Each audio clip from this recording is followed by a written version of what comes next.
तर ठाकरेंच्या शिवसेनेमध्ये सुरू असलेल्या पडझडीनंतर पुणे शहरातील ज्येष्ठ शिवसैनिकांनी उद्धव ठाकरे यांची मातोश्रीवर भेट घेतली।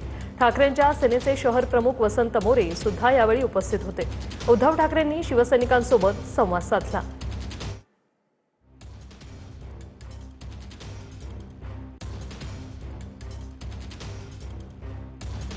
हे दृश्य आपण पाहतोय। पुण्यातील हे ज्येष्ठ शिवसैनिक उद्धव ठाकरे यांची भेट घेण्यासाठी आले।